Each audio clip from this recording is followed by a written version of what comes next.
Pierce and Antoine Walker combining for just 25 points.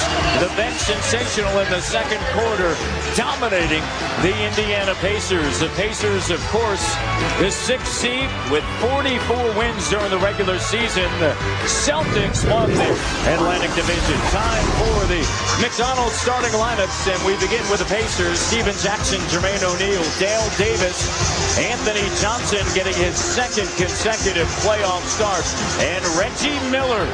Reggie Miller did not attempt a three for the first time since 1990 in a playoff game, and that was against Detroit. And of course, you saw the starting lineup for the Boston Celtics, and in talking to Rick Carlisle before the start of the game, Rex, it's going to be interesting to see how they decide to handle the tempo early on. They want to get out and crawl.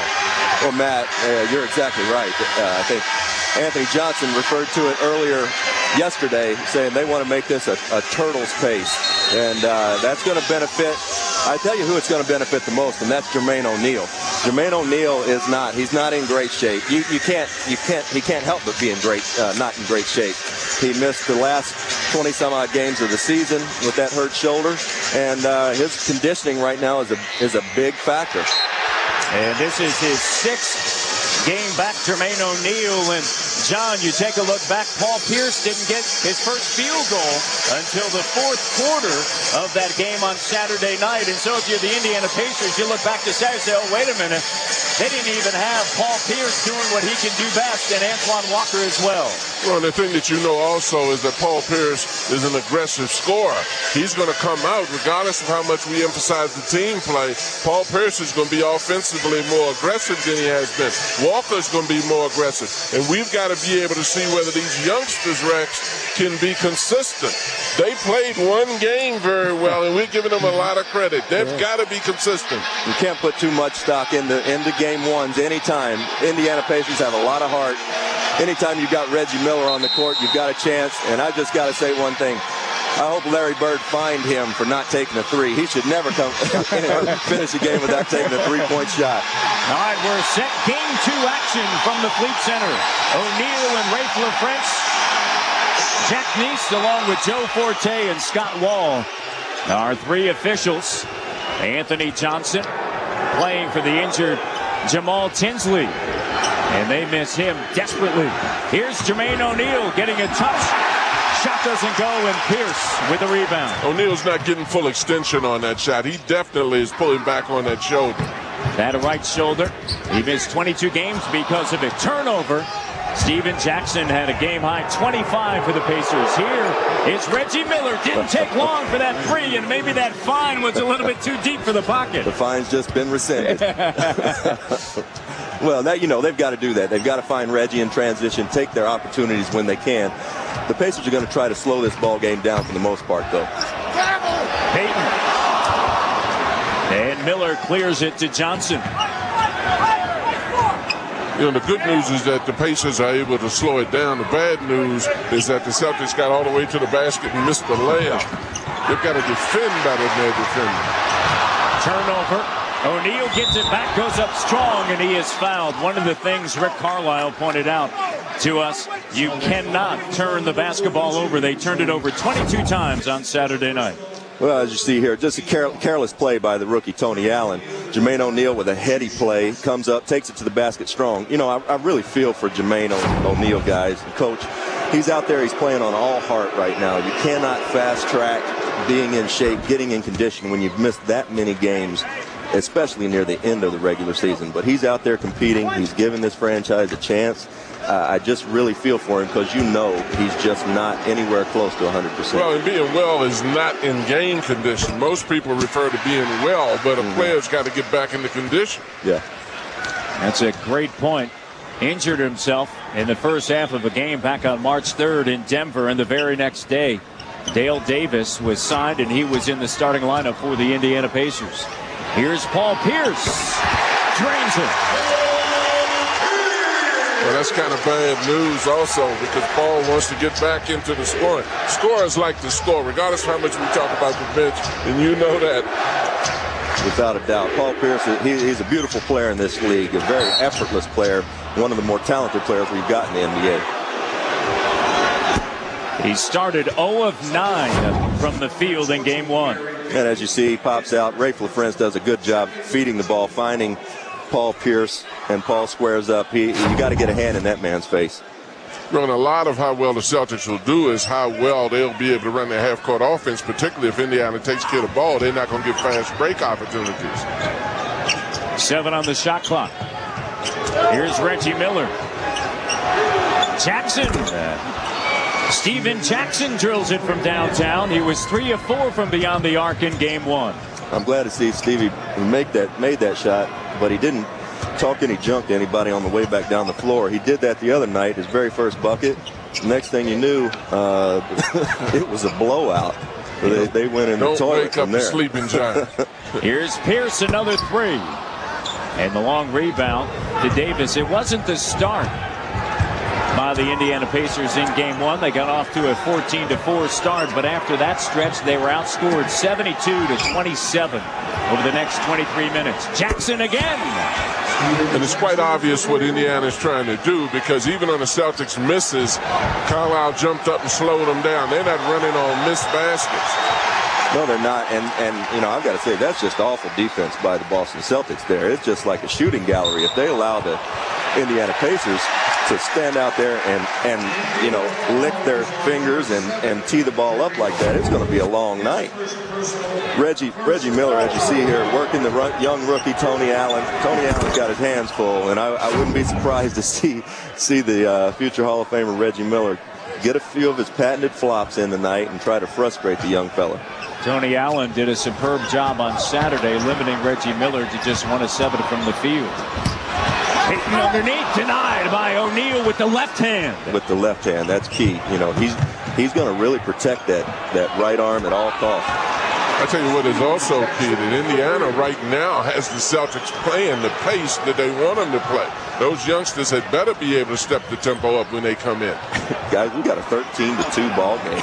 You know, Pacers are 4 of 4 from beyond the arc. You know, this game, as Antoine Walker is just he's a load inside anytime. But as you see here, terrific drive by Antoine Walker. He passed up a 3, which he wouldn't have used to done. He loved to stand out there and shoot those. Jermaine O'Neal with a terrific rejection, but Antoine Walker did a nice job of getting position, getting his that big butt of his down there on the block where it needs to be, Coach. I know you like to see that. Especially when you use it. If you have it and you don't use it, it's a hindrance to you. The utilization of the big butt is what is very important by these big fellas. It wasn't long ago that he attempted 582 threes in a season, Coach.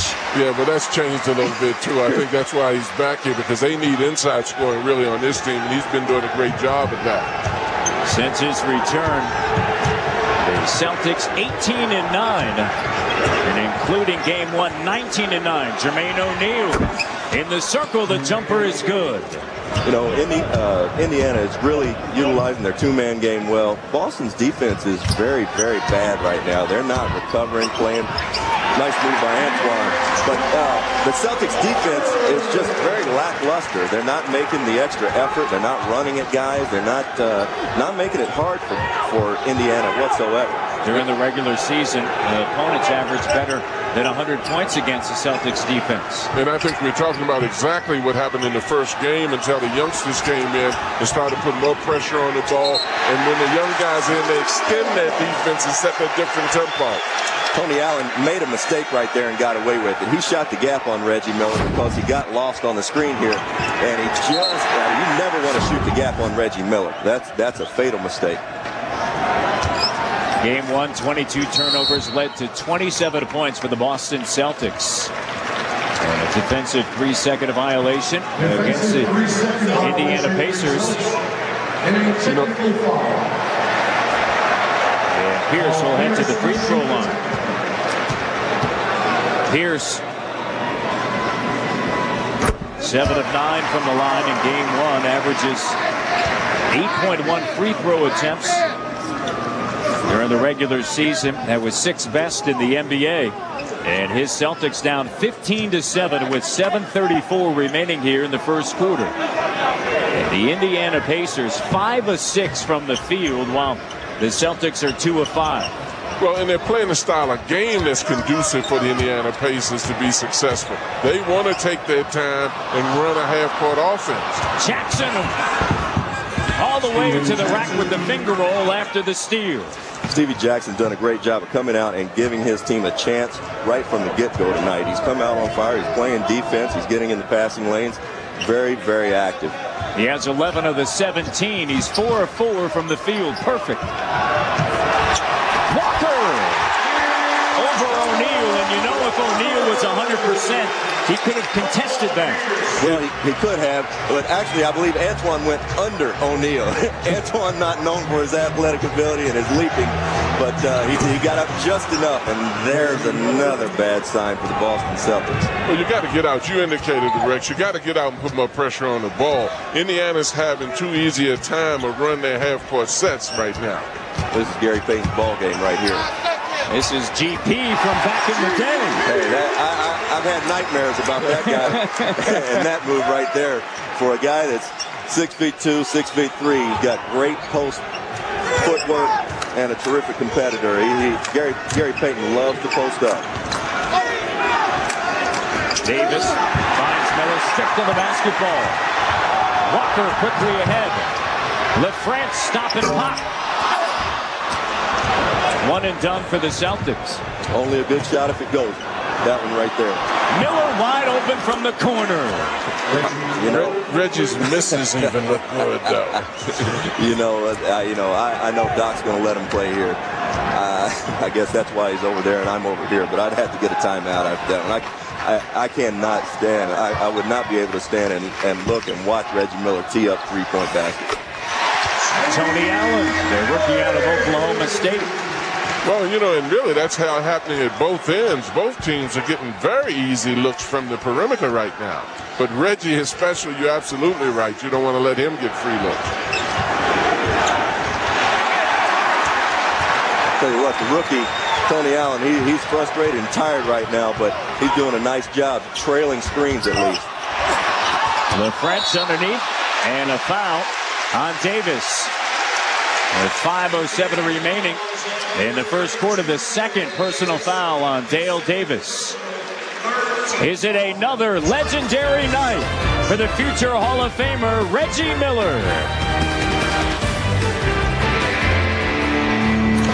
And a steal. Miller retreats to the three-point line. Home hit it again.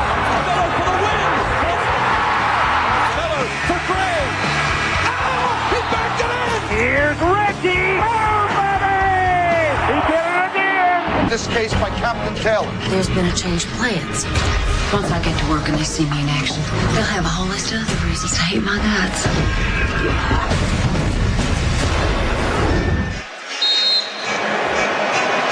A hot start by the Indiana Pacers. Steven Jackson and Reggie Miller.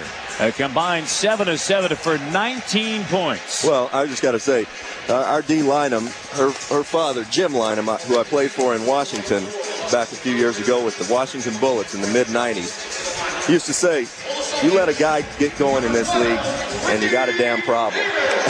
And when you let Reggie Miller come out, go 3 for 3, and almost be in double figures halfway through the first quarter, you got a problem.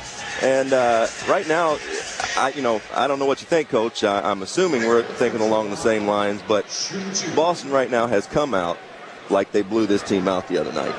Well, that's the thing you have to be very careful of. As you indicated, the players that are on the floor now were not the reason why they set the tempo before.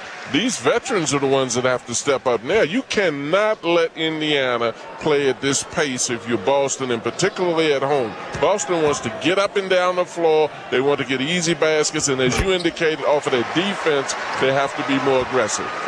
Here comes instant offense as Ricky Davis checks in for the Boston Celtics. Fred Jones handling the basketball out of Oregon, along with Austin Crozier checking in for Rick Carlisle. A little bit of a zone look by Boston here. Jermaine O'Neal with the offhand.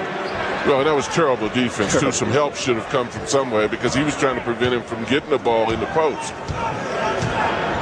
9-point advantage for the Pacers. O'Neal has 5 points. The Pacers are 9 of 10. O'Neal the only Pacer to miss from the field, and only 3 of attempted shots. Jackson O'Neal and Miller.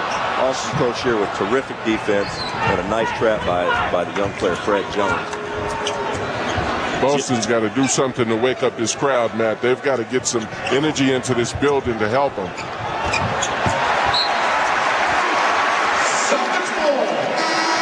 Well, as you see here, Celtics are aware. They're aware of where Reggie Miller is. Paul Pierce jumps out, switches with Ricky Pierce. They're going to try to do their best to not let Reggie have any more open looks. And there's no such thing as man-to-man defense on Reggie. 5 guys have got to play him because he moves so well without the basketball. Pierce on the inside. Pierce has 5 points. Paul Pierce is just a tough cover. He's a tough cover for anybody in the league. His size to skill ratio is phenomenal. He's a big player with guard skills. Pierce on Jackson, under 10 of the shot clock. Post-up move. Great defense. His first missed shot of the night. Well, that was a fadeaway 20-footer by the time he posted up and faded away here. Terrific defense. Paul Pierce holding his ground, getting a hand up at the end without fouling. That was a heat check, I believe, by Stevie Jackson. See just how hot I am. And you see Jermaine O'Neal getting up from the seam, clutching onto that right shoulder. Davis with intends to shoot and then gives it up to Payton. And a turnover as Al Jefferson turns it over, and he hears it from Doc Rivers. Well, Ricky Davis, he intends to shoot about every time he touches the ball, which a man after my own heart. Yeah, we saw. Spoken like a true shooter, doesn't it? We walked in, right, Coach, to Doc Rivers' office, and as soon as Rex walked through, he said, "There he is, the gunslinger." Yeah. Ricky's got the blue light. He bypasses green, goes straight to blue. O'Neal backing down on the rookie Jefferson. And Joe Forte blows the whistle. You see O'Neal on that last shot. Obviously, he doesn't want the contact that he's been accustomed to doing. He's fading on his stuff because you need to drop your shoulder a little bit in, and he's protecting it. Defensive 3-second violation, and Reggie Miller led the NBA in free throw shooting, 93% during the regular season. Well, you make a great point, Coach. He did a good job of backing down the young fellow that time. But now Al Jefferson, he's no punk. He's no pushover. He's going to battle you in there. And when other players know you got an injury, they're like vultures. They're going to bang on you and beat on you. Jermaine O'Neal does not have it easy for him tonight. He's going to have to come ready.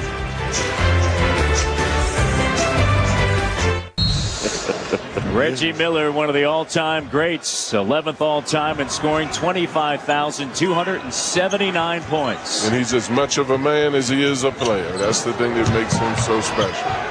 O'Neal misfires underneath, and Jefferson comes away with a rebound. Jermaine O'Neal normally finished going to the bucket, Coach. Everything right now is fading away or just going straight up and down vertically. Jefferson, all of his 8 points in game 1, earned in the second quarter. On the block, denied by O'Neal, gets it back. Shot clock down, up fake, Pierce. In and out. And Davis comes down with the offensive rebound, and he turns it over. Jackson. And a foul.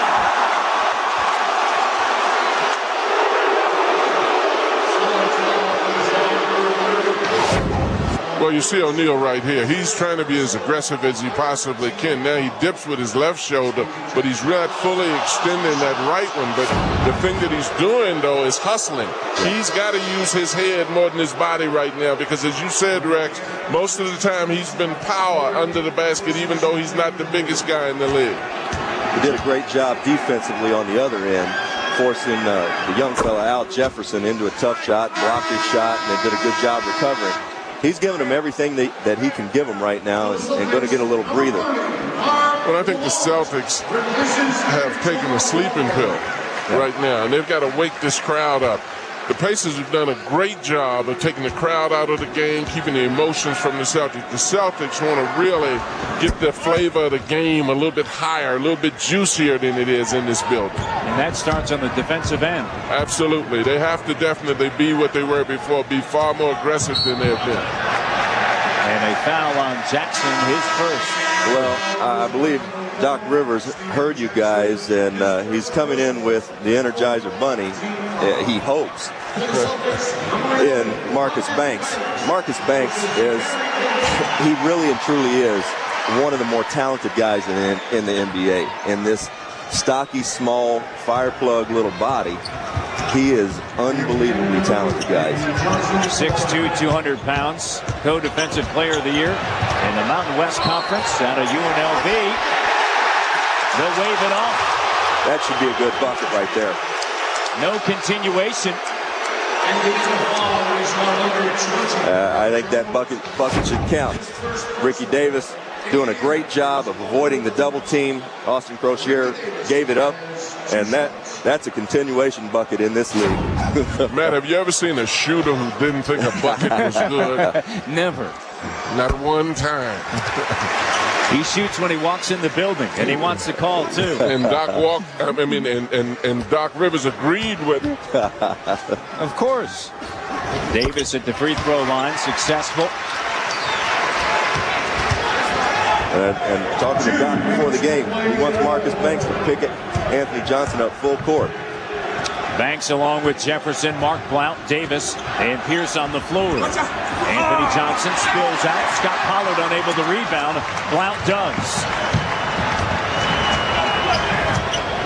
This is the tempo that Boston wants. They want to get it more up and down the court. They want to set side pick and rolls and high pick and rolls in transition.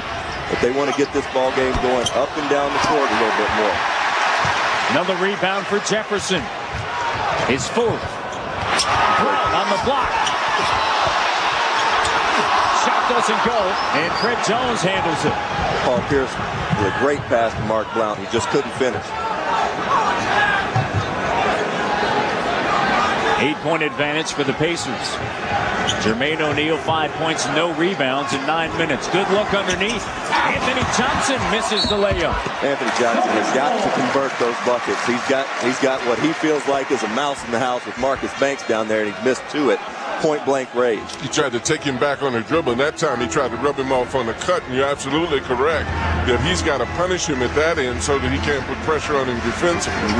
Rick Carlisle has said, hey, we've made no excuses this year for all the tumultuous times we've experienced, but they hurt Jamal Tinsley. They're hurt by not having him right now on the floor controlling the action for him. Without a doubt. Anthony Johnson is a nice NBA basketball player, but at this stage of his career, he is a backup. He's a backup player. He's having to play starters minutes right now, and he's basically the only available point guard that they've got, and very much so the only available point guard that they've got with any experience right now. Well, it hurts him in two ways, as you've indicated. First of all, Tinsley is not in the ball game.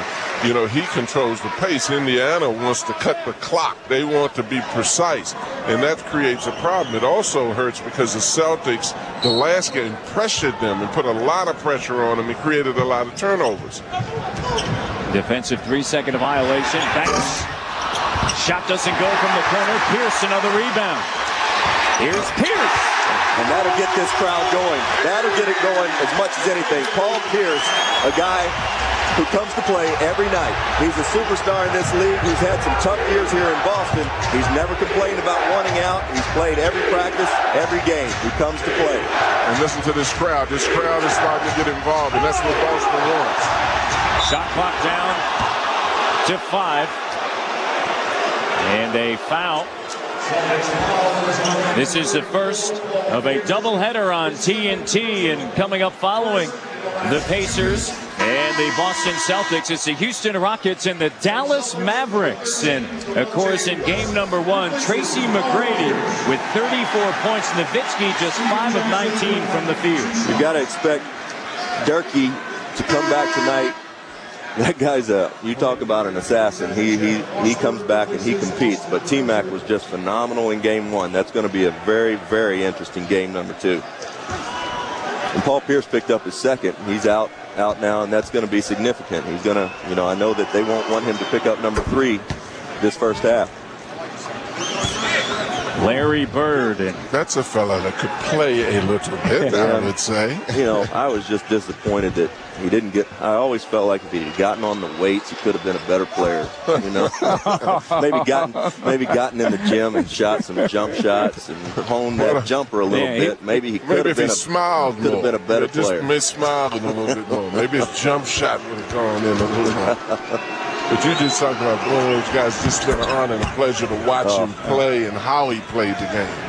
Still revered here in Boston, without a doubt. Speaking of how you play the game, Indiana's got to protect their defensive boards. They're playing well on the first possession, but then they're giving up so much on the boards right now. Offensive foul on Mark Blount. The Pacers lead by 8, 30-22. With 4.5 seconds remaining here in the first quarter. Somebody better tell the young fella Delonte West to find number 31, Reggie Miller. He's just kind of been an emergency substitution, and Doc Rivers counters with Tony Allen. They're gonna try to not let Reggie catch this ball with 4.5 seconds to go in the quarter. Ricky Davis on Reggie Miller. See, Davis is the kind of personality you want on him, because he'll talk a little junk and grab and hold. And the first quarter comes to a close. Good defense on Anthony Johnson, unable to get off the shot in time. The Indiana Pacers led by Steven Jackson and Reggie Miller. 16 points by Jackson for Reggie Miller, 9 as they lead by 8 after the first 12 minutes of action in game 2. As they lead by 8, shooting 64% from the floor here at the Fleet Center. They started 9 of 10 from the field. However, over the last 4:45 of the first quarter, they were 0 of 4 from the floor, although they did get 6 points from the free throw line, and all of that was produced by Jackson, Miller, and O'Neal.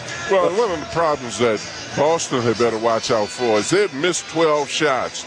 And Boston has gotten 7 offensive rebounds. So they know now that they can go to the offensive boards and really need to attack them inside, even though they're shooting poorly. Indiana needs to keep them off of the boards. Doc Rivers concerned about the rebounding advantage in favor of Indiana, but his team comes 6 right now. Jefferson tosses it up and it doesn't go. And Johnson handles it. You can always tell when the coaches emphasize something, the Celtics are really concentrating on going to the offensive boards. Jackson looking for it. Jones feeds it to him. Stevie Jackson awfully tricky with the basketball. Jackson. That's a trick. Real trick. Jefferson comes down with it. Missed everything with the floor. Just a bit outside. The Celtics have to be very careful. The team shoots 64% for a quarter and 100% from three-point line. You're going to get beat most nights. Clouds on the inside. And the second wave, Delonte West, Ricky Davis, Al Jefferson, Mark Blount, and Marcus Banks. They did damage, massive damage in the second quarter of game number 1. 25 points, and you take a look at West, Davis, Jefferson, Blount, and Banks on the floor. For the Pacers, Johnson, Crozier, Pollard, Jackson, and Fred Jones. Well, that's the youth movement that they had before, but the thing that they can do with this group of guys is that they can extend their defense, as Rex said, and really not let Indiana get as comfortable as they have been offensively out here. Fred Jones with the jump shot there. I'm calling out Fred Jones. I'm going to call out Austin Crozier. The Pacers only have had 3 guys to score this quarter. Well, when you start the ball game with Dale Davis, as Al Jefferson gets a nice putback, when you start the ball game with Dale Davis and Anthony Johnson, you don't expect those guys to score. But Fred Jones and Austin Crozier, they can put the ball in the basket. They've got to step up and help these Indiana Pacers. Johnson backing down Jefferson, his first 2. James Jones on the floor. And the University of Miami, here's Fred Jones. And kicked out of bounds. And Scott Pollard will check in. Austin Crozier out. Well, Austin Crozier, he gambles right here. Goes for the steal. Costs the Indiana Pacers 2 points. He's got to stay behind, stay down, hold his ground. He's really got to give the Pacers something offensively. That's what he does. That's what he does well, and he's got to come in with the mindset that he's going to help this ball club. He has an attempt at a shot. Under 10 on the shot clock for Jones. Finds Pollard. And Davis reels it in. Well, happy birthday, Scott Pollard, if that ball goes in. The Pacers will live and die with Scott Pollard shooting jump shots. Davis. Here's Blount from the short corner in the face of Pollard. Doesn't go. Tapped out. Indiana's doing a terrible job on their defensive boards. You can't let the Celtics get that many offensive rebounds, particularly when you're forcing them to play half court with your pace. That's Mark Blount's game right there. He's a 17-foot jump shot shooter. He's missed a couple of open ones, but again, to stress your point, Coach, what is Indiana doing defensively with their rebounds right now? They're not this bad a defensive rebounding team. And a foul underneath. West grabbed the 9th offensive rebound for the Boston Celtics in this 4-point game. And Jermaine O'Neal, as you see right here, he comes over and helps. Actually makes a very good play on the ball, but Jermaine O'Neal is letting everybody on his Pacers on the court for them right now know that this is unacceptable. Just got up in Fred Jones' face and says, come on, guys, we've got to collectively rebound this basketball. Well, it's counterproductive. One of the reasons why you slow the ball down is to prevent them from getting easy baskets in transition. If you stop that, and then once they get down at half court, they miss and get a putback off an offensive rebound, it's absolutely stupid. Blount unsuccessful. How do you really feel, Coach? It's stupid. Don't hold back. And I think, and I definitely think Carlisle would agree with you. I think so. Jones gives it to Pollard. Shot doesn't go. Jermaine O'Neal has it tapped away by Jefferson. And Ricky Davis. Davis has 2 points. The bench of the Celtics with 6 points, but they have 12 of their team's 17 rebounds. Ricky Davis really wants a shot, and I think the Celtics will do well to get him a shot as he throws it away. Turnover, the 8th by the Celtics. Jones. The 3 doesn't go, and West handles it on the weak side. Delonte West, rookie out of St. Joe's. And this is where I think Indiana's doing a great job. They're getting back and stopping the fast break. And now after the shot goes up, they have to be able to rebound. Yeah, you were right about the shot. He was jonesing for a shot. He was. And I don't care that ball doesn't go in. Ricky Davis does not need to go more than a couple of minutes on the floor without getting a shot. He's instant offense, instant energy, and you've got to feed that monster. O'Neal. Jefferson with the denial. And he's hurt. Jermaine O'Neal just strained his arm a little bit, shoulder. Bucket by the Celtics. A 2-point game, and you see the reaction of Jermaine O'Neal, and a timeout taken by the Indiana Pacers. Boston on a 6-0 run, and once again, that new wave, the second wave, doing it for the Boston Celtics. Jermaine O'Neal denied by Jefferson, and he comes down guarding that right shoulder.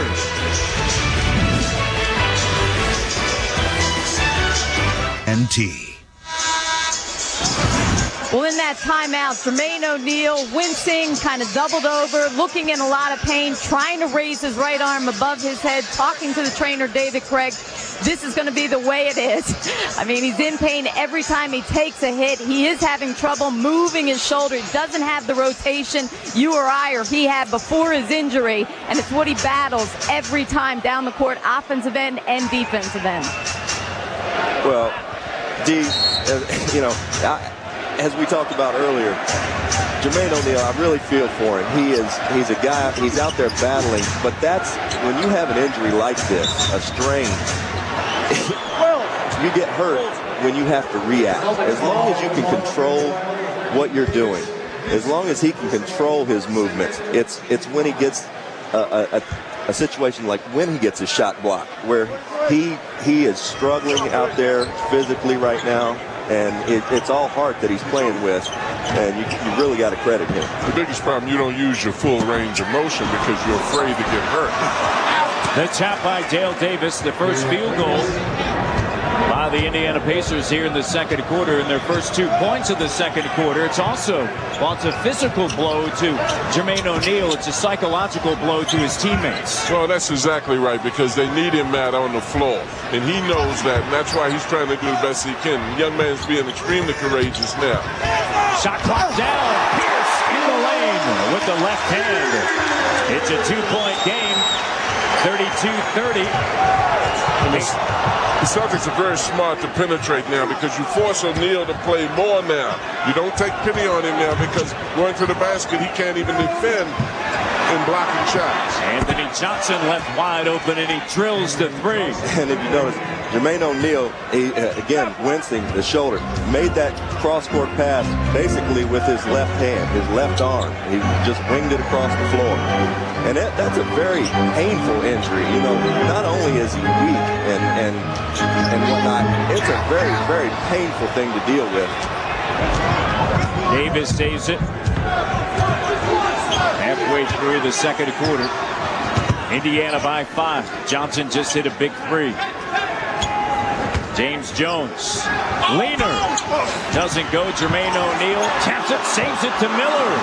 Good. And the lead stretched out. That effort was purely Jermaine O'Neal's effort in running after it and really chasing it down. Purely hard. And he's just wincing in pain and grabbing his shoulder every break in the action. Doc Rivers calls a timeout after his team cut it to 2. The Indiana Pacers are back up by 7. Paul Pierce on dribble penetration with the finish with the left hand.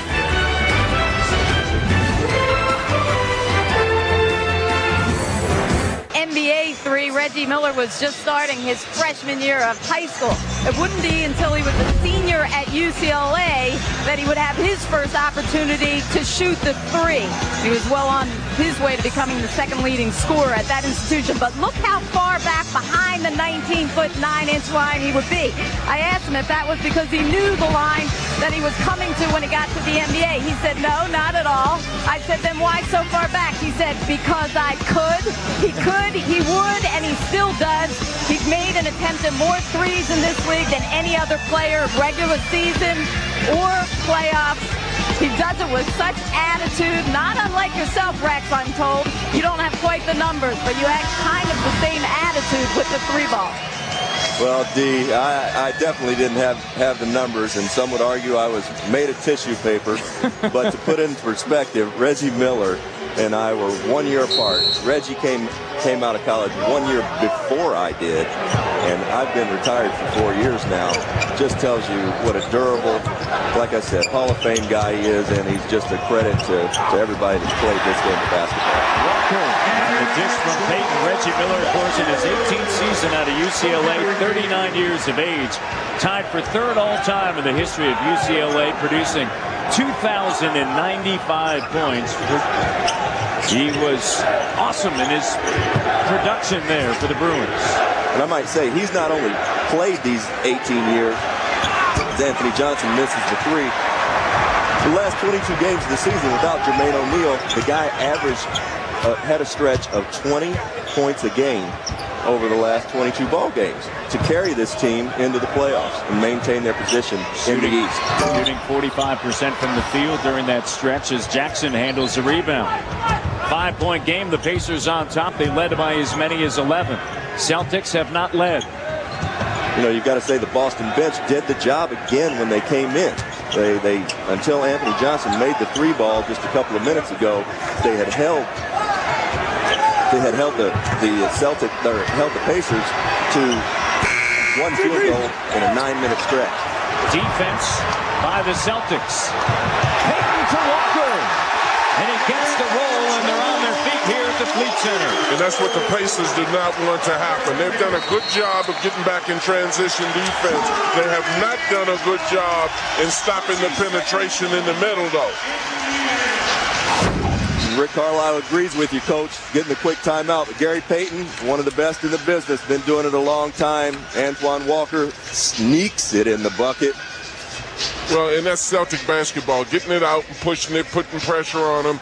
That's when they're returning back to the days of yesteryears when they're doing that. But in order to do that, you have to become very aggressive defensively to try to get some steals so that you can get out.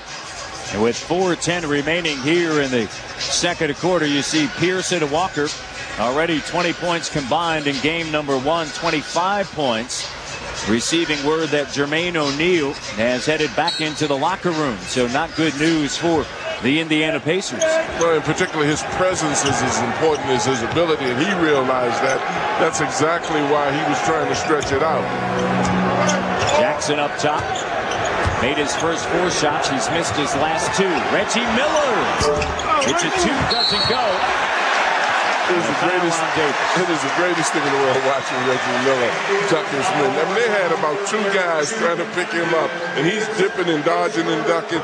Every young player should watch him to see movement without the basketball. Exactly right. And all Reggie's looking for, he's looking for, what do you call them, Coach? Those defenders that are head turners. Well, that's exactly right, because most people only play defense a few seconds with intensity. Reggie is smart enough to know the minute you break down, he'll make you pay for it. Nobody loves defense that much to stick with it the whole possession. That's right.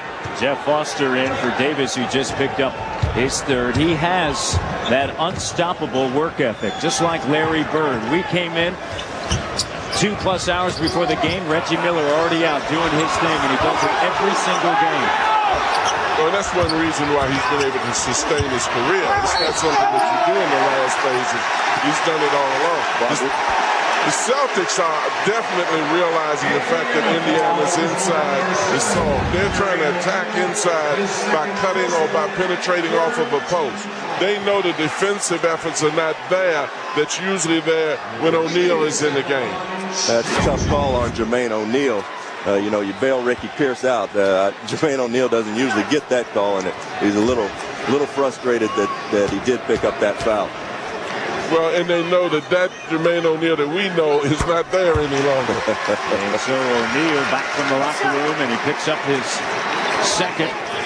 And a 2-point game, 37-35 with 3:33 remaining here in the first half. Davis. It's got to feel good to get a basket to go through the net, even if it's a couple free throws for Ricky Davis at this point. It's an 11-point game in one stretch. It has now been cut to 1 by the Boston Celtics. Shot clock down to 7. Here's O'Neal. Backing down on Walker, using the left hand. Spins back. That doesn't go. And a foul on the floor. I believe that's Pierce's 3rd. And the foul is on Rafe LaFrentz. Excuse me, give it to Rafe LaFrentz. Jackson and Miller are really going to have to step up a lot now to compensate for O'Neal's injury right now. Well, I agree with you, Coach. Stevie Jackson's been quiet since the very beginning of the game. He missed a fadeaway jumper earlier and not attempted another bucket. You can look for him to go back to the well, though. He's attempted just 1 shot here in the second quarter. Here's Reggie Miller. Shot doesn't go. O'Neal unable to come down with the rebound. Foster does. Jackson puts it on the floor in the lane, and a foul. Walker in disbelief. Antoine's in disbelief, but that was a foul. Got there a split second late. I've never heard a man fake a flop that hard on the floor. Usually faking flops are soft. 62 points, Dwayne Wade and Damon Jones. Chicago and Washington, you take away from that game, Gilbert Arenas just 3 of 19 Rex from the floor. Gilbert Arenas struggled mightily, but Ben Gordon, what a player. Gets my vote for Rookie of the Year this year. He's just been phenomenal all season, and, the guy he can score with good defense being played against him. Larry Hughes had 31 points, but Gordon, as you mentioned, 30 points, 12 earned in the fourth quarter. And, of course, Detroit handling Philadelphia despite Allen Iverson getting his numbers. Rasheed Wallace, 29 points and 10 rebounds. What's impressive about Gordon is the fact that when he scores points, I'm sick of hearing people quote statistics because they never indicate when somebody does something. Right. How about this? 22 times in the fourth quarter, he scored double figures this season in his rookie campaign. That's pretty strong. Pretty strong. The Celtics a chance to take the lead with under 2:30 to go in the second quarter. Well, Indiana doesn't want turnovers. You don't want anything that will excite this crowd right now. Turnover the other way. Reggie Miller from downtown. That's just got to, Coach, you hit it on the head. You just can't make those type of plays if you're Ricky Davis. And to compound things, he walked back down the court while Reggie Miller is teeing one up from three. Well, that's exactly right. Reggie's one of the few players on Indiana's team that will take quick shots because of how well he shoots. Jackson, I think, wants to get out a little bit more than they're playing right now also. Antoine Walker for three. The response. 1-point game again. Antoine Walker with 13. He is perfect from the floor, 5 of 5. And you saw Gary Payton giving his leadership right there. He yelled at everybody out there to come on, let's play. Gary Payton flashed into the post, made a terrific pass out. And a turnover. But again, Jermaine O'Neal was not there. That was a great pass by Reggie, but Jermaine could not extend and get that ball.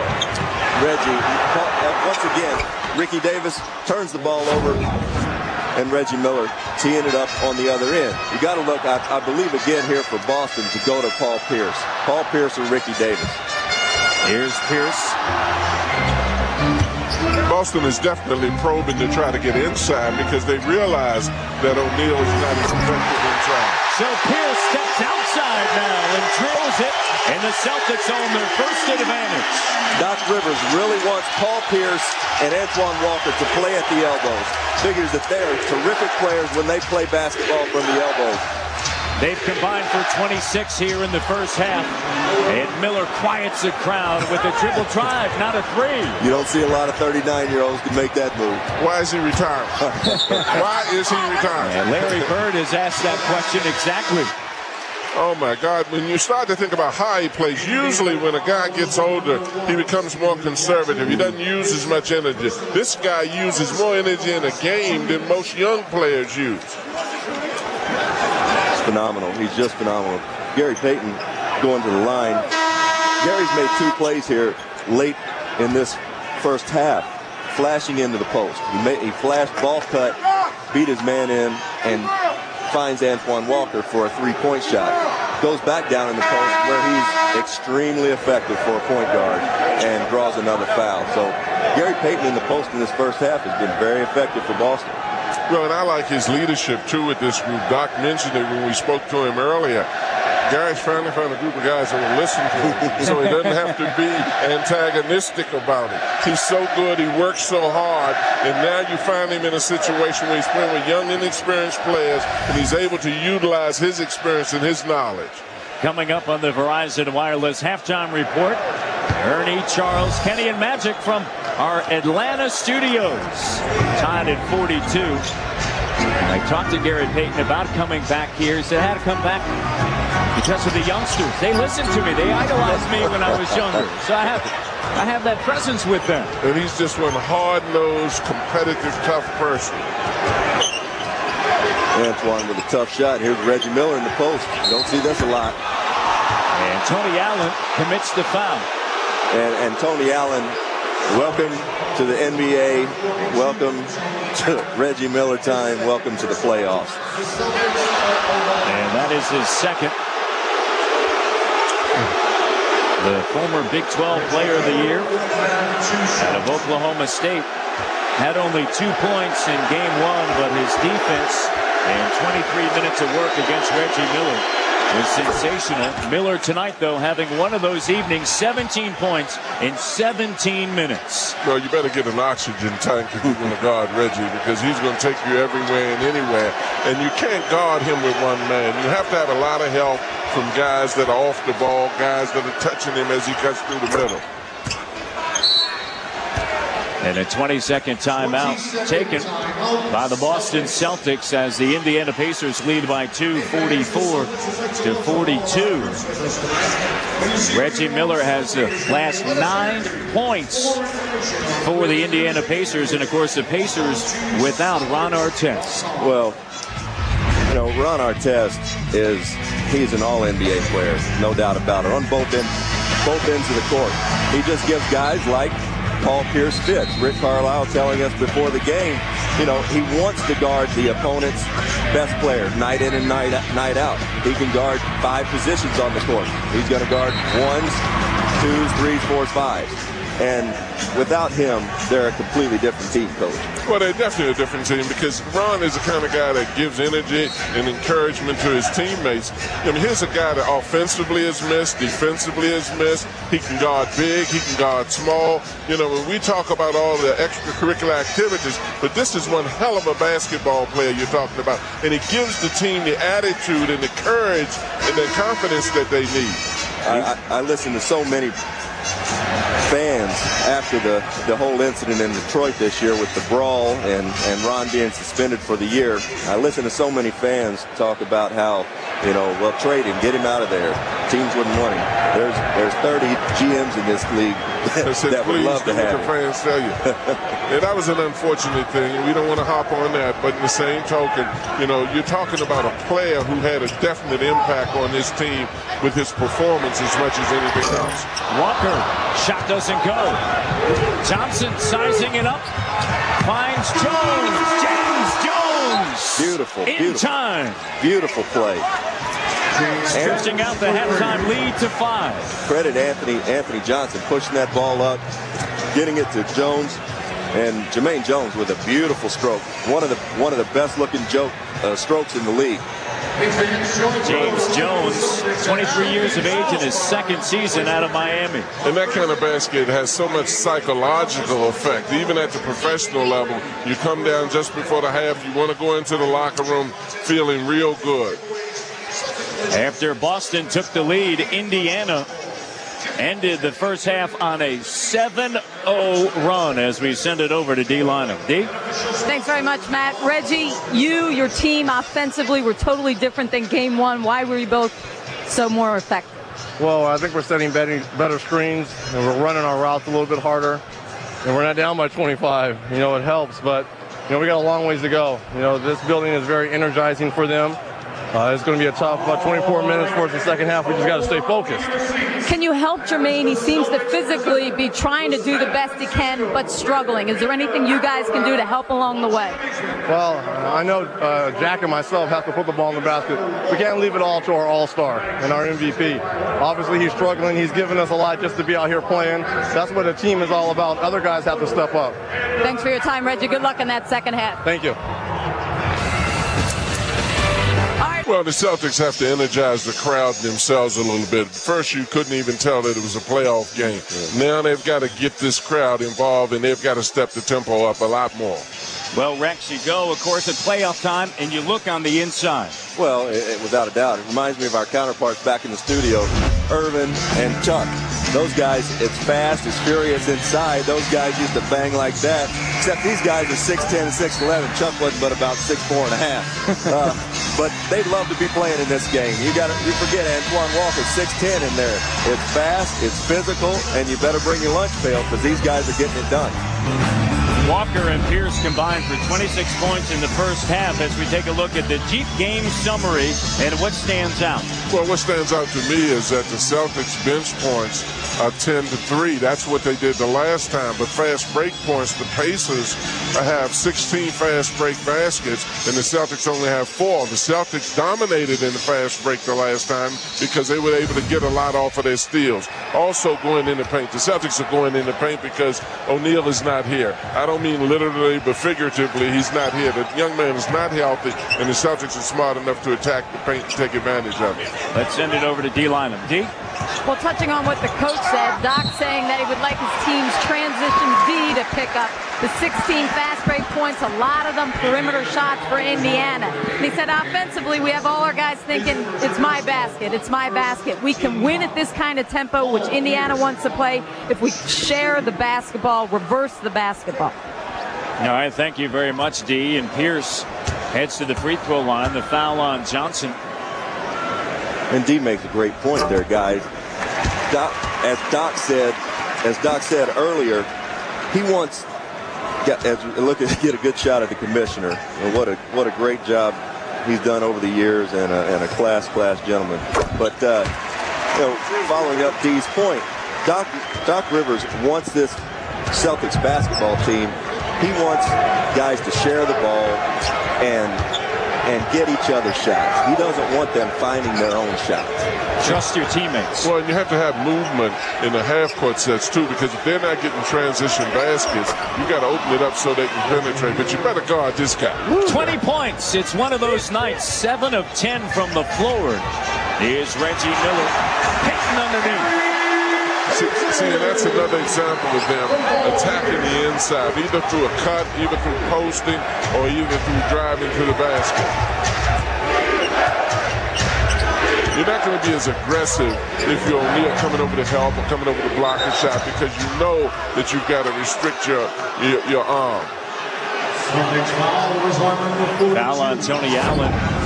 Right here, Tony Allen, he's got his hands full. Like we said in the first half, you let a guy like Reggie Miller get going, and you got a problem. Right now, he's at Reggie Miller's mercy. And as he came back down this time, Tony picks up a cheap foul. So Reggie Miller's got it going right now. But Tony shouldn't feel bad. A lot of guys in this league been in this match for over 18 years. Jackson in and out, and Rafe LaFrance has been quiet tonight. He handles the rebound. Gary Payton pushing. Where Gary's at his best. Shot goes up. And a foul by Allen. And a technical foul on Tony Allen. And see, that's cheap. To me, that's a rookie call.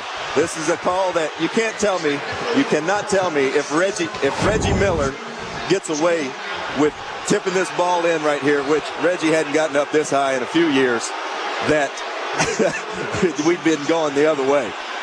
Well, you can see the expression on Doc's face with that, because he doesn't want that to happen. He don't want to get him excited. Yeah. Reggie knows how to bait you into anything he can bait you into. Reggie, like we said, Tony Allen right now is just at Reggie Miller's mercy. Doc looked like he caught a cramp in his face on that. Antoine Walker, the veteran, talking with Scott Wall, and as Doc Rivers told us, Tony Allen can get caught up in his emotions. He loves spirit, but you got to control it, and that's what Doc was saying, that he loves his spirit, but you got to be careful. Comes back, denies it, and last touch by Tony Allen.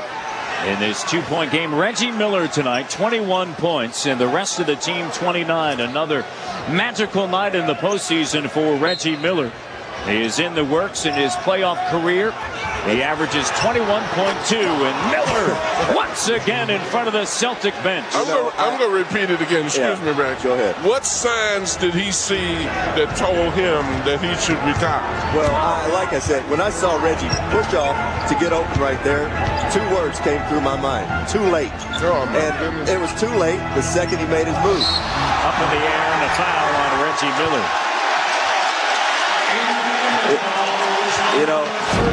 This is the old pick the picker play. Reggie Miller right here, he knows he's got it going. Tony Allen was too late from the time he let Reggie Miller go. Miller this year averaged 31.9 minutes a game. Rafe LaFrance, at 39 years of age, he has run defenders around the world and back one more time, looking for his shot. Celtics need to really play good defense now in terms of giving support, stepping out, switching on the screens. Jackson cut off by Pierce.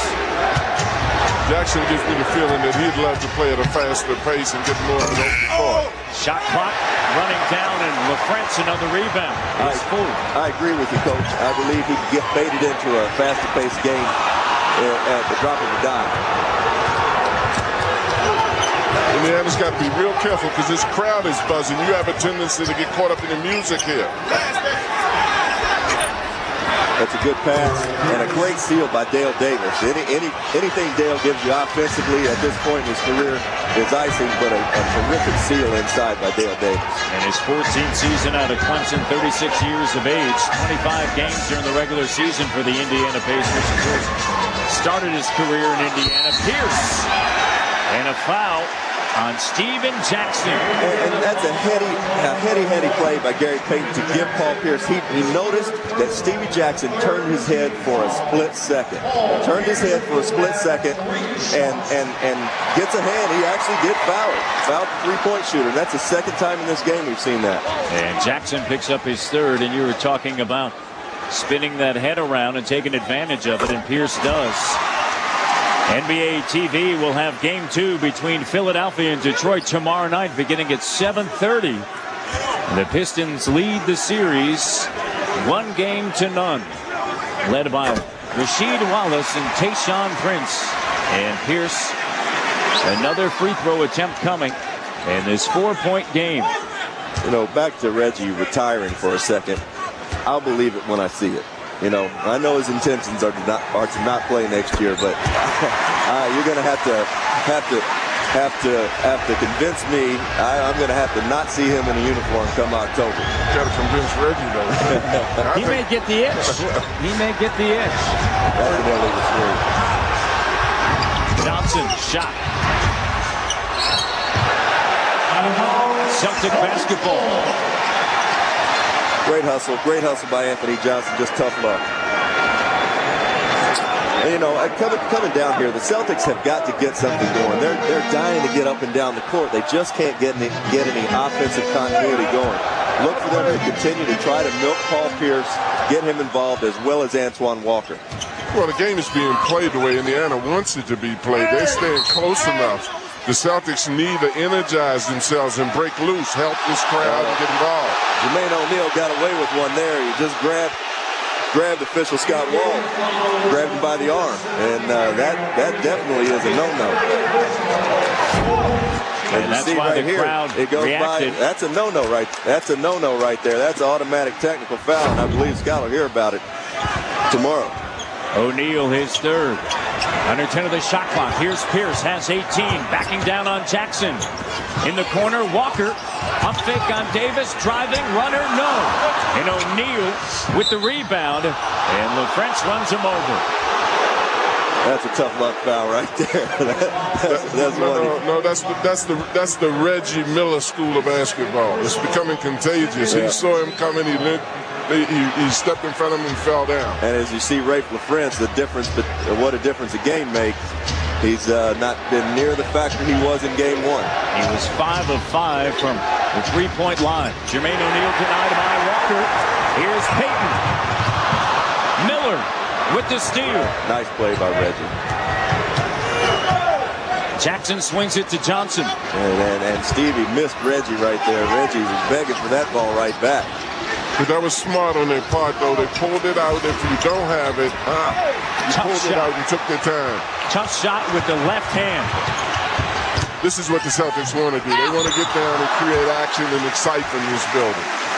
And Indiana's doing a good job of getting back in transition, even though they give up the foul there. They're just not allowing this crowd to get into the ball game. If they can keep the crowd, stem the tide with this crowd, they're going to have a chance at the end of the ball game. That's all they can ask for. You know, we talk so much about team basketball and sharing the basketball, but the way this game is playing now, I really think Paul Pierce has got to break loose.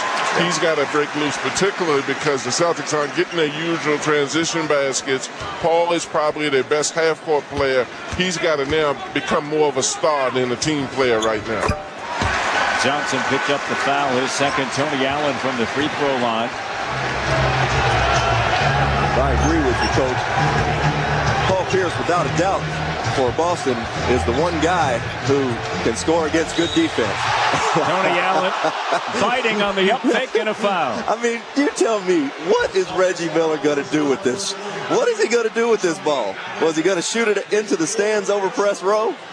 That's just a bailout. Reggie is capable of exciting the home crowd. If they aren't doing it for themselves, Reggie will do it. Tony Allen is getting initiated tonight. You know, he played a whole season of the NBA, whole regular season, but this is officially his initiation. The fourth personal foul on Tony Allen, and the third player in NBA history to lead the league 5 or more times. His 5th NBA free throw shooting title. Bill Sharman did it 7 times. Rick Barry 6 times. And Reggie Miller, the 5-time All-Star, 5 times. He's not bad. Not bad at all. Pierce. Jackson got a piece of it, and he also got a piece of the arm. And a foul on Steven Jackson, and Jackson picks up another foul. And right on cue, Coach. You know, there's Paul. He's got to be aggressive. He's got to, get himself to the foul line like he's doing right now. But you said it, Coach. He's got to be a star at this point. And particularly the way the game is being played right now. They're not getting free baskets and transition baskets. They got a lot of help from their bench, but their bench is not going to do what they did in the first game every game. When it comes down to it, if you're going to win playoff games, your best players are the players that are going to win playoff games for you. James Jones checks in. Jackson out with 4 personals, and the Celtics are perfect from the free throw line here in the third quarter. 8 of 8. And their first miss there. Paul Pierce, a career best 82% during the regular season from the free throw line. Under 7 minutes remaining in the third quarter. And they're looking for Reggie right now. Oh, you can't cheat the screens. You just can't cheat him on Reggie. He's going to burn you one way or the other. O'Neal backing down on Pierce. A double comes with LaFrance. And the shot falls for Jermaine O'Neal. He has 7. Courage. Nothing but courage. You said it, Coach. Payton loses the handle. Reggie's got it going right now, and actually he gets this basket for Jermaine O'Neal because 2 guys, Ricky Davis can't cheat that screen. 2 guys jump out on Reggie and feeds Jermaine, and that's 2 points in the low post for Jermaine O'Neal, all by Reggie Miller. Johnson under 10 of the shot clock. James Jones with that big 3-pointer at the end of the first half. Miller launches. Too strong. That ball looked like a hot potato in Jermaine Jones' hand. He wanted rid of that thing. Here's Pierce. Shot goes in, doing what you said he needed to do. He's got to do it. He's got to do it because anytime you're playing a half-court game as much as Boston's playing now, your stars have got to step up. You get transition, a lot of guys can get involved. Paul Pierce with 21 points, 8 here in the third quarter. Antoine Walker doing it once again with 13 along with Pierce. Game 2, the Houston Rockets and the Dallas Mavericks. The Rockets winning the first game as the Dallas Mavericks were held to just 35% shooting, and during the course of the regular season they averaged 81 shots. On Saturday night they attempted just 68. Well, that's not going to cut it. Avery Johnson knows what he's doing. Great player in this league for a long time, and Dallas is going to come back with a vengeance tonight, I'm sure. As you see here, Reggie Miller, how efficient he is. He's got 25 points, 12 field goal attempts. He's gone to the line, and Paul Pierce is having a similar night in his own right. As Magic said at halftime, the great ones take it personal, and Reggie Miller has, producing 25 points. Jermaine O'Neal coming out here in the third quarter has 9 points. 4 in the third. That's just all heart, Coach. It's all heart, and it's also all Reggie Miller. By the fact that Reggie has taken the lead now in this offense, it takes pressure and focus off of Jermaine O'Neal. So now he can feel a little freer to do some things. If the pressure is solely on him, he's just not himself tonight. You're exactly right. And right now, Jermaine Jones getting a little taste of what Tony Allen's been getting. You know, that's a tough cover. Jermaine Jones coming in, a young player, just a second-year pro. He's got his hands full with Paul Pierce, who's got it going exactly equally as well as Reggie Miller at this point. Well, and that's why Paul's got to now be Paul. Sometimes we can talk that team play too much. team play sometimes means utilizing the best talents you have out, not distributing it. It's not an equal opportunity sport sometimes. And Paul Pierce, like Danny Ainge was telling me today, here's a guy who's gone through some adversity the last few years, but he hasn't complained. We've had some stars in this league who've won it out, who've gotten out of situations that they didn't want to be in. Paul has never publicly complained and stayed the course. Teardrop doesn't go. Peyton Davis on the floor. Great hustle. Davis in the first half. Antoine begging for the ball. Silent with just 4 points. Walker and a foul on Antoine Walker. James Jones, the rookie, gets the call. That's great defense right there. Great defense by the young player. As you see, Antoine was begging for this ball for about 5 seconds. Gary finally saw him, and Jermaine Jones with a great job at hesitating. A little bit of a flop, but Antoine hit him pretty hard, too. Well, and I was just getting ready to say that Antoine needs to join the party with Pierce right now. But maybe a little impatient that time. Here's Ricky Davis flying ahead. Walker. First points in the third quarter. Tied at 60. And all started by Rayford Prince. Very tough challenge on this end with a hard take by Jermaine O'Neal.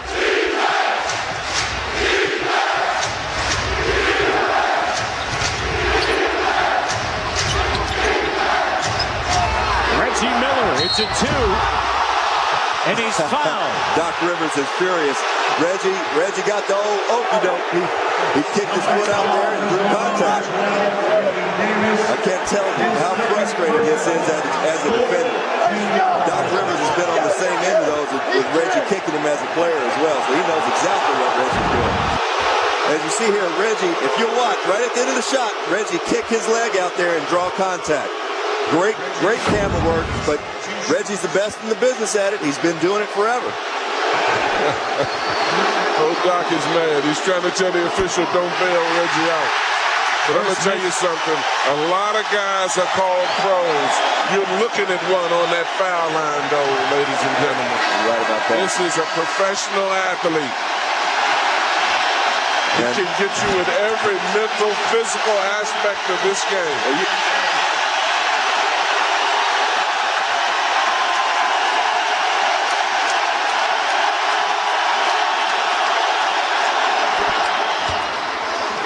Miller with 26 points, 7 of 8 from the free throw line. And the guy's an entertainer. You thought how many guys generate that much excitement? This place just went nuts over Reggie Miller missing a free throw.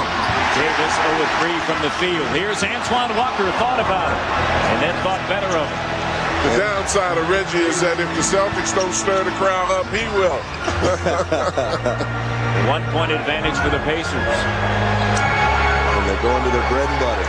Pierce with 23 points, and he is fouled, and he is getting it done from the free throw line. Here in the third quarter, he is 8 of 9 from the free throw line in the game, 10 of 11. Well, I'll tell you what, official Scott Wall, he's in every play tonight. He's right there, right where the calls are needing to be made. He's having a tough night for an official.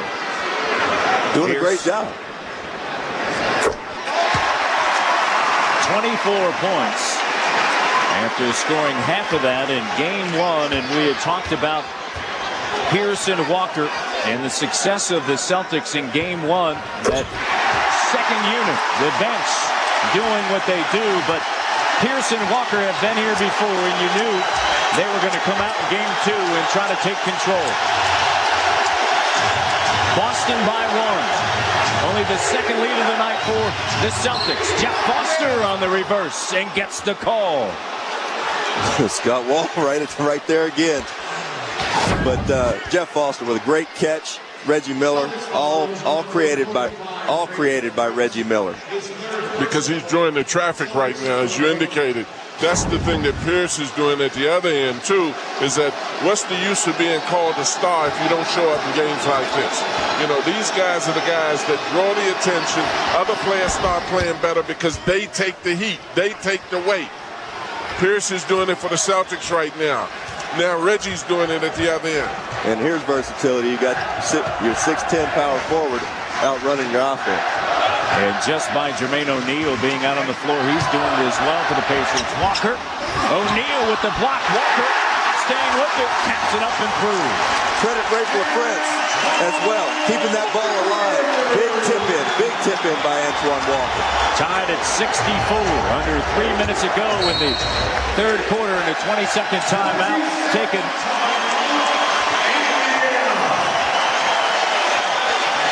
Paul Pierce, 6 of 9 from the field, 12 of 13 from the free throw line. And the 22nd gets turned over to a full. Paul Pierce tonight, 25 points, and doing it here in the third quarter.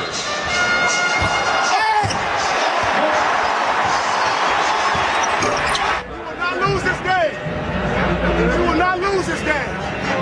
Let's go. Tim Duncan in the fourth quarter, 0 of 7 from the field. Yeah, and finish what I was saying. They were down 8 with 15 seconds to go in the half last night, as was Denver, and tie it up going into halftime. Completely fell apart for the San Antonio Spurs late in the first half.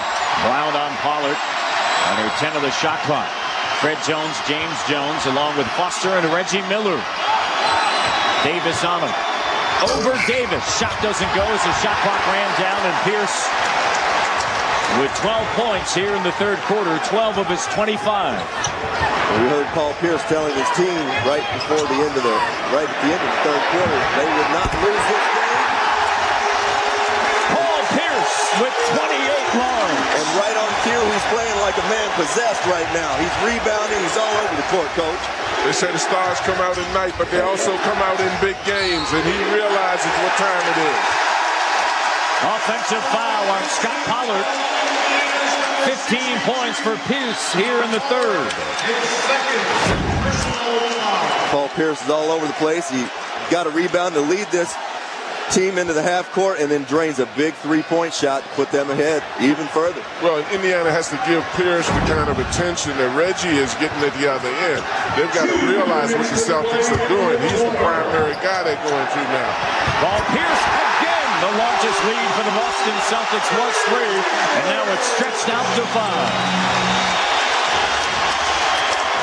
And I'm just hearing Jim Lynam in my head saying, when a great player gets it going in this league, you got a problem.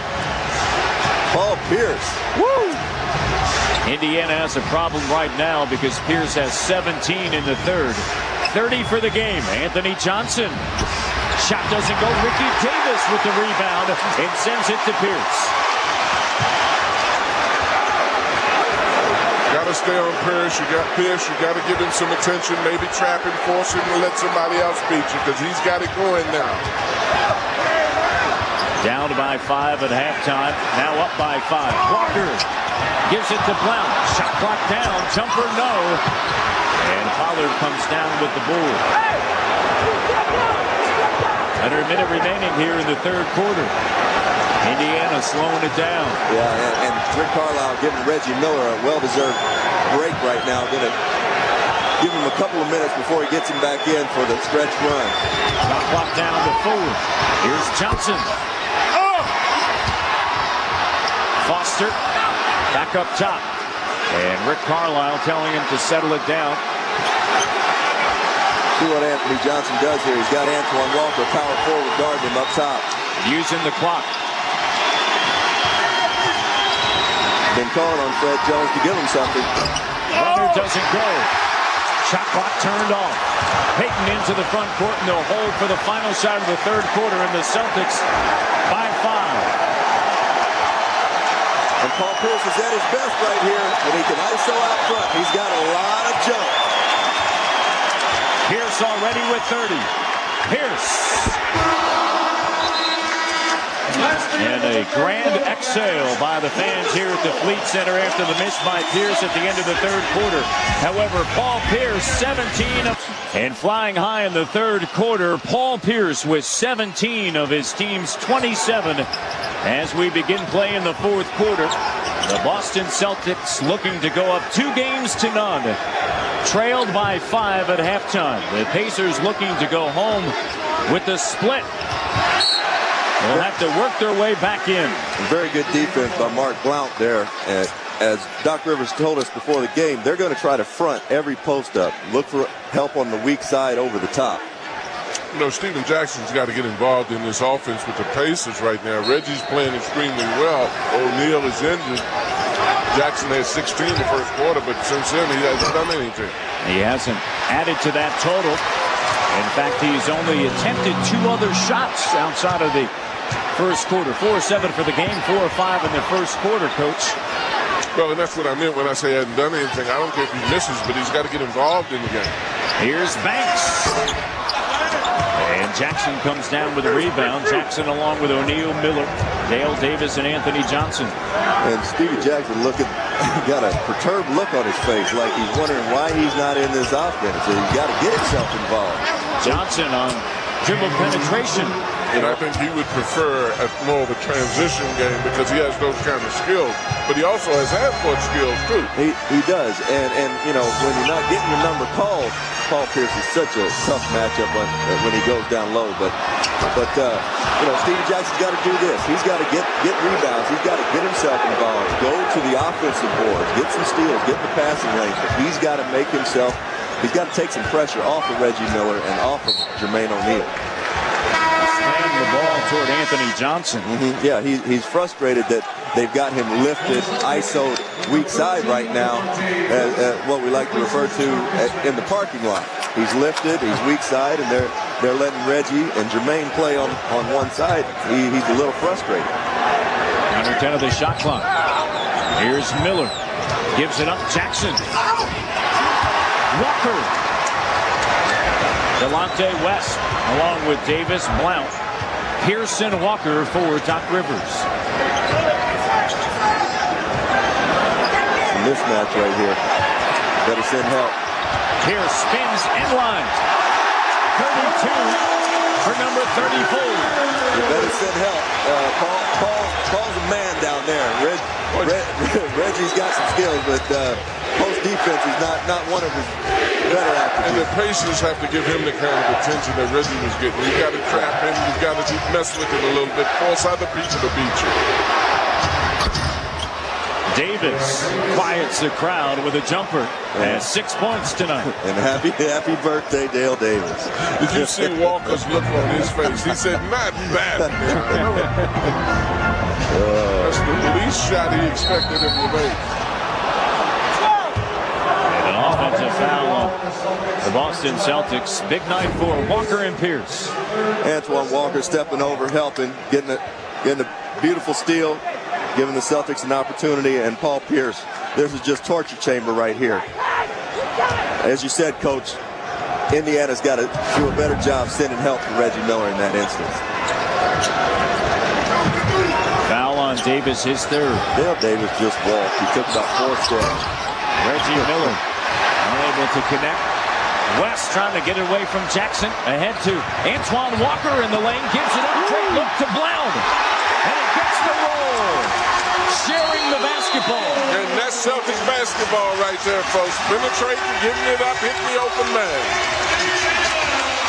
Matching their largest advantage. You know, I hate to make references to Magic Johnson in this house in Boston, but that was Magic-esque right there. Very nice. The NBA Championship Playoff Series. Sam Jones warming up. Johnny Havlicek, whose great play won the last game of the Philadelphia series. Willie Knowles feeding Bill Russell for a dunk shot. Here's a nice low-level shot of Tom Heinsohn, a real rugged pro. Around he goes, and his hook shot is up, and it's good. He does, and Boston increases its third. And, of course, our very own John Thompson. And there's proof of it, too. Right there on that ring. Somebody asked me once, what did it mean to me when John Havlicek stole the ball? I said, oh, my mortgage. We depended on the playoff shares in those days. It made the work in the offseason just go a little bit better, didn't it? I'm telling you. And, of course, Sam Jones averaged 25.9 points a game that year. Jermaine O'Neal shifted the ball by Walker. Doing it on the defensive end here in the second half is Antoine Walker. And Antoine Walker using his quickness, using his hands. Watch him strip this ball. That's a la Karl Malone. How many times did we see him do that over the years? But great hustle by Antoine and his teammates running to pick him up. Doc Rivers said he thought about giving fines for guys not picking their teammates up off the ground. 4 ticks on the clock, now down to 2. Shot clock violation.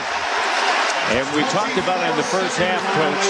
How do you get that energy going? And for the Boston Celtics, the same case with every team. It starts on the defensive end, and they're proving that point here. Well, definitely so. And I think particularly because Boston is primarily a transition team, what they had to do is what they did do. Get Paul Pierce more involved because they weren't able to get the transition baskets. And he sort of has helped the defense rather than the defense helping him. To the cutter, Davis. Great ball control, hanging in the air, laying it up and through. You know, man, that's what happens. Anytime a star player steps up at this time, it gets shots, space out there because help starts to come, and the other guys are able to play offense more easily. Great basket cut by Ricky Davis.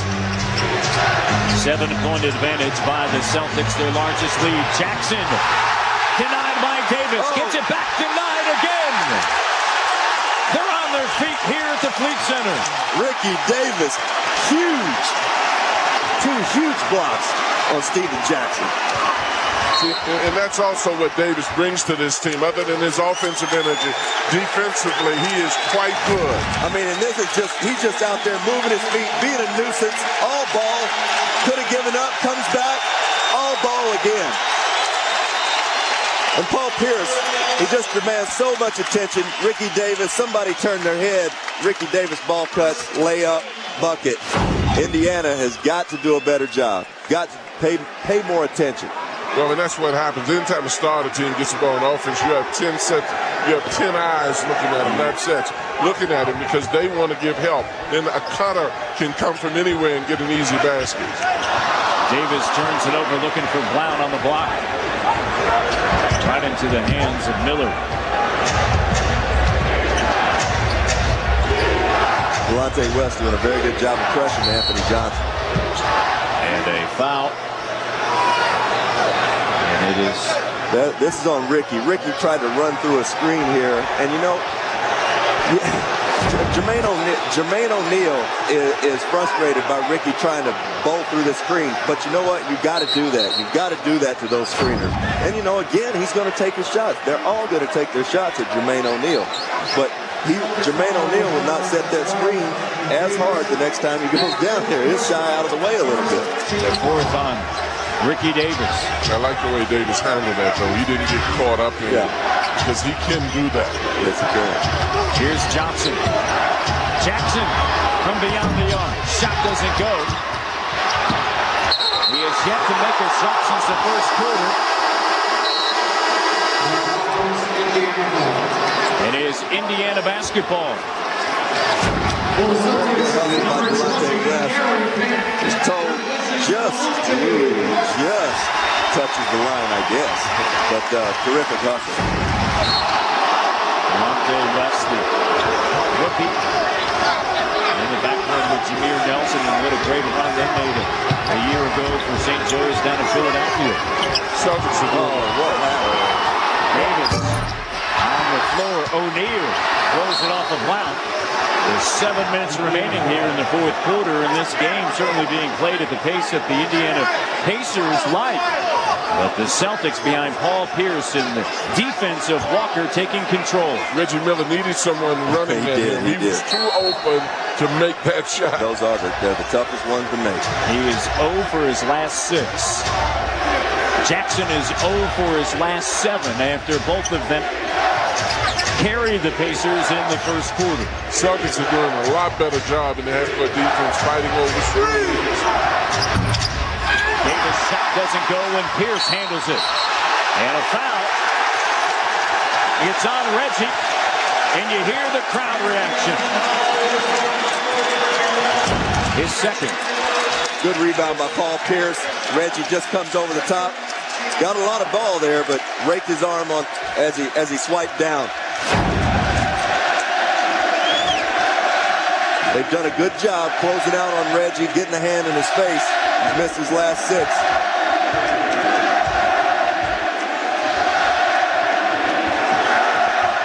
He's heard that before. Here's Walker. Wow. Antoine got his feet tangled up right as he went to shoot that ball and didn't have his feet set under him. And where he's such a threat is right now, Davis is going to have much more difficulty guarding him out on the perimeter than he is in the post. Plus, Walker can make the passes. Davis makes a pass there. Blount wasn't ready for it, and the Celtics turn it over. Their 16th turnover of the night. Pacers just 11. Doc Rivers is telling Ricky Davis, go up and shoot that ball. Go up and shoot it. Ricky is the kind of player that you got to stay in constant contact with as a coach. You love to have him in a battle because he gives you everything you need, but you can't lose communication with him. Somebody's got to make a post pass. Jermaine O'Neal's in there. Great move by Steve Jackson, and Jermaine O'Neal caused it. Cleared out the entire lane. Somebody's got to make a post pass to Jermaine O'Neal. Don't be afraid to throw that thing over the top. His first 2 points since the first quarter. Steven Jackson now with 18. Payton out of the wing. Shot clock under 10. Down to 5. Here's Gary Payton. Pierce from downtown. Shot doesn't go, and Johnson with a rebound. Celtics have gotten a little stagnant in their offense right now. They had a good rhythm going. They were moving. You don't want this thing to come down to a last 2 seconds. That cannot be the shot that Rick Carlisle wanted. I mean, they just get a stop at one end and come down. And Anthony Johnson is not the guy you want taking that shot. The Boston Celtics, game 2, up by 5 over the Pacers. You got Antoine Walker doing his best Irvin Magic Johnson impersonation in the Boston Garden, trying to keep his Celtics going to get them over the hump here in game 2. You talk about Marine teamwork, a few good men, that's all you need. And they have them certainly tonight. You're right about that, Matt. Paul Pierce, 32 points, 9 of 14 shooting, 12 of 13 from the free throw line. And Walker, 17.6 rebounds and doing it at the defensive end. But if you're the Indiana Pacers with 5:19 to go, they have not turned the ball over excessively, just 11. Miller on a roll, had 8 in the third quarter, is yet to score in the fourth quarter. And the pace is where you want it to be. And the score is where you want it to be. Because right now, you know, if the Celtics make some mistakes, don't forget Reggie Miller is one of the best primetime players in the game. And a foul underneath. And it is on Rafe LaFrentz. And this is what you're talking about, Matt. You know, right now, the Celtics have better be very careful, pick up some momentum and extend this lead some. But you can't let the Pacers, after getting blown out here in Boston, hang around this close this late in the game. Well, this is Rick Carlisle has to be very pleased. You got Jermaine O'Neal, and the Pacers really need to go to Jermaine. They need to go to Jermaine as a primary option, and Reggie Miller and Stevie Jackson as a secondary option. They travel with 4:50 left to go. And the Boston Celtics up by 5. Let's check in with Ernie Johnson down in Atlanta. Ernie? All right, thank you very much, Matt. At Southwest Airlines game break, and we give you a glimpse of Tracy McGrady, who was the star of Game 1 as the Rockets took the home court advantage away from Dallas. Game 2 comes your way next here on TNT. Back to you in Boston. All right, thank you very much. Under 10 of the shot clock, and the Celtics by 5. The jump in the post. And Rafe LaFrentz is fouled. And the foul is on Reggie Miller. Tune in to NBA TV every day at noon for NBA TV Insiders, recapping all of today's great playoff action. And that's a terrific pass by Ricky Davis. That's what Indiana needs to do on the other end. You've got to have the courage to make a post pass. It's really a lost art in this league. Rafe LaFrentz doesn't go to the foul line if Ricky Davis doesn't throw that ball in there. And you've got a couple of guys for Indiana right now that are afraid to make a post pass for fear of throwing the ball away. Well, they must have heard you, because the last possession they did throw it inside and he traveled. But I wonder, is that because they don't have confidence in him because of his shoulder, O'Neal being in the middle a little bit. But I agree with you. You got to go to him. Yeah. If he's on the floor, you got to go to him. 9 points, 4 rebounds tonight, 33 minutes of action. A courageous effort by Jermaine O'Neal. James Jones gives it up. Fred Jones back up top. Too many shot fakes. One of those guys got to pull the trigger. And on the other side of the floor, Jackson and Miller standing around. It's Jackson and Miller just waiting for somebody to reverse the ball. Excuse me, Matt. Fred Jones and Jermaine Jones both passed up about 3 shots apiece in that possession. They've got to take shots when they've got them. Under 10 of the shot clock. Here's Davis. Over Jones. Jermaine O'Neal climbs up, snares it with 2 hands. Well, the Pacers are hanging on by the skin of their teeth right now, Coach. They're getting away with the Celtics not taking very good possessions. They just got to get a bucket to fall. 6-point game. There's Jermaine O'Neal, exactly what both of you were just talking about. And there's the post pass. Great pass by Jermaine Jones. 4-point game. Quickly ahead. And a foul.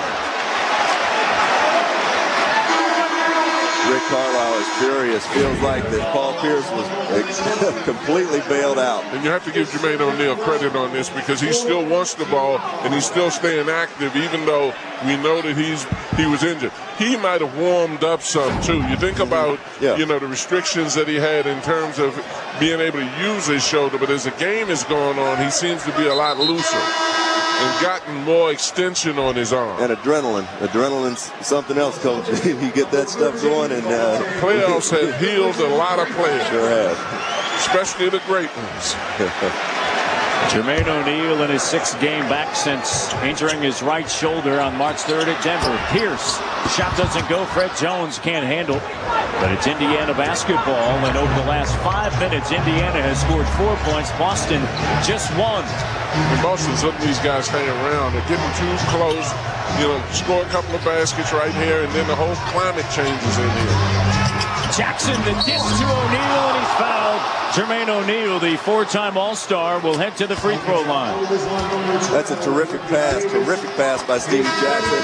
Good hands by Jermaine O'Neal, but Reggie Miller's out right now. Goes out with under 3 minutes to go. Must be wanting to get him a little bit of a rest. Back in their series against the Rockets, Kevin Harlan and Doug Collins will call all the action from Big D, where T-Mac was big in the first game. As you know, Tracy McGrady is thinking about going where he's never been before, and that's beyond the first round of the postseason. Well, he wants to advance. He had a tough season last year in Orlando. He's come back, and Jeff Van Gundy has done a tremendous job as the years progressed, making that team has gotten better and better and better. And they took home court advantage right away from Dallas, right from the get-go. Nowitzki, 21 points in game 1.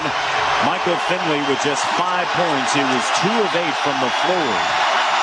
And Jermaine O'Neal at the free throw line. In a 4-point game, Pacers down. A 4-time All-Star, 75% during the regular season. There's Miller. And the whole time out, Reggie Miller was staring up at the clock. If it's one guy that knows what time it is Miller time. And that's not just a slogan.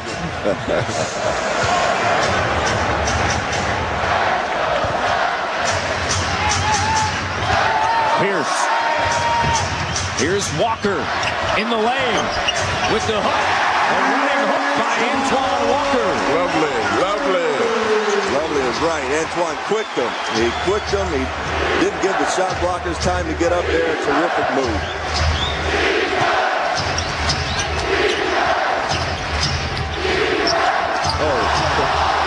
Johnson. It's got to be a trap. Big shot by Anthony Johnson. It's a 2-point game. Walker and Pierce have combined for 51 of 78. Pierce sends it to Davis, playing with 5 personal fouls. Driving, denied. James Jones, second year out of Miami with the denial. That's a big play by James Jones. Ricky Davis is an explosive player as you have in the NBA, and he went up with him every bit as high and beat that one up. And I liked what Davis did. Jones made a great play, as you guys indicated, but Davis was aggressive. Jackson! to the rack and ties it at 78 with 1:41 to go. The Boston Celtics up by 7, and they thought that they were rolling. However, the Indiana Pacers will not be denied. It's been that way all season long. Antoine Walker with the finish has 19. Ricky Davis with James Jones on his hip with the rejection from behind. We're tied at 78 in Game 2. Game break, Ernie Johnson, Studio A in Atlanta. Dirk Nowitzki, a subpar Game 1, only 5 out of 19 shooting. Michael Finley only had 5 points as Dallas let the home court edge slip away. Game 2 with the Rockets coming your way when they're done in Boston. And I don't know exactly when that's going to be. Neither do we, Ernie, and I tell you what, if you are Rick Carlisle, this is exactly where you want it to be. The Boston Celtics up by 7, 75-68. Indiana has fought their way back, and it is tied at 78 with 1:41 to go. Well, Boston's got a problem. All the pressure's on them now, as Coach just alluded to during the timeout. And Indiana's got the one guy in the league that you want on your team to have a puncher's chance, a shooter's chance, and that's Reggie Miller. Walker up big, going baseline. Shot disrupted, gets it back. No, tapped out. Miller comes down with it. Indiana over the last 6:30 on a 10-3 run. Boston held to just 3 points. Well, I've got to think that Indiana's got to go to Jermaine O'Neal, but Reggie Miller lives for this time of the game. How about Anthony Johnson? Great move, great finish by Anthony Johnson. Just like we said, that's where they were going, wasn't it? Why would you go anywhere else? Here in a minute remaining here in the fourth quarter. Pierce. And he is fouled by Jermaine O'Neal. This is Johnson doing a great job of penetrating to the basket. He penetrates and goes to the basket. Most players are very tentative at this point of the game about making a stupid foul. Paul Pierce got knocked down on the play by Jermaine O'Neal. Going to go to the line for 2 free throws. Looks like he busted his mouth a little bit, but Jermaine O'Neal did a very nice job. Very good defense on that play. Just unfortunately fouled him right after the shot. Paul Pierce 12 of 13 tonight from the free throw line. 10 of 11 in the second half. 32 points, bouncing back from a 12-point performance in Game 1. And Paul Pierce has not scored in the last 10 minutes, and they were on a roll with him, Coach. Well, they definitely were on a roll, and that's what you want someone to do what Johnson is doing for Indiana. That you know the defense is now going to focus on him. Somebody's got to make up and fill the blanks a little bit and help Paul right now. Well, they had a chance, Coach. The Celtics had a chance. They were there. They were up 4 points. They were up 6 points. And like we said, Indiana was laboring. It felt like a 12-point lead. But they were up 4-6. They had some good opportunities to put the ball, put the Pacers away, and they just couldn't do it. Pierce gets a second, and it's a 1-point game. Indiana came to Boston looking for a split. They lead by 1 with under a minute to go. Johnson, covered by Payton. Probably going to look for O'Neal inside if they can, too, because Reggie Miller steps inside the arc. Is there any doubt? The guy lives for this time of game. As soon as he touched that ball, I don't think Dr. Rivers, I don't think he was shocked. I don't think none of us were shocked that ball. I thought they were going to dump it inside. I mean, look at this footwork. Textbook, escape dribble, shot fake, bucket. 28 points tonight by Reggie Miller. His first in the fourth quarter. They couldn't have come at a better time. Pacers lead by 3, 82-79 with 37 seconds remaining here in the fourth quarter. And Reggie Miller, what a night. As you take a look at the timeouts remaining and the fouls to give, Celtics with 1 foul to give. Reggie, 9 of 18. 7 of 8 from the free throw line. 28 points this evening after being limited to 7 in Game 1. This is Game 2. The Pacers looking for the split. Well, you got to look for Boston here to get a shot relatively quick. They want to get a shot at the bucket to where they definitely are going to get this ball back with 37 seconds left in the game right now. They want to get something going to the hole, something quick, though, and watch out for Rafe LaFrentz stepping back for 3. Here's Davis rising over Miller. Shot doesn't go. Jermaine O'Neal with the left-handed rebound. Reggie Miller gets fouled, and he'll go to the free throw line. And for Ricky Davis, that is his 6th. Well, they got a good look. Ricky Davis got a good look at the bucket. You know, they isolate him up front. He gets a good 15, 16-footer. It just doesn't go. And I think the Celtics are somewhat stunned by the outcome of what's going on because of the reaction after the shot. Miller almost had an opportunity. If this left wing had run, he would have had a free layup. Yeah. Pacers, they inbound the ball. Reggie Miller, what a night. He knew that he had to do it, and he did it down the stretch of the regular season, and he's done it in Game 2. This whole place is stunned right now. And Reggie Miller's got to be careful with the dribble. Delonte West, very crafty.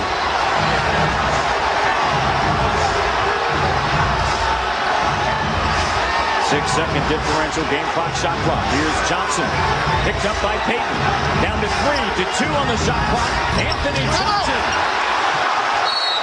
And Paul Pierce calling for a timeout. And Gary Payton shaking his head. He's not going to let Anthony Johnson get that shot off. Not against the glove.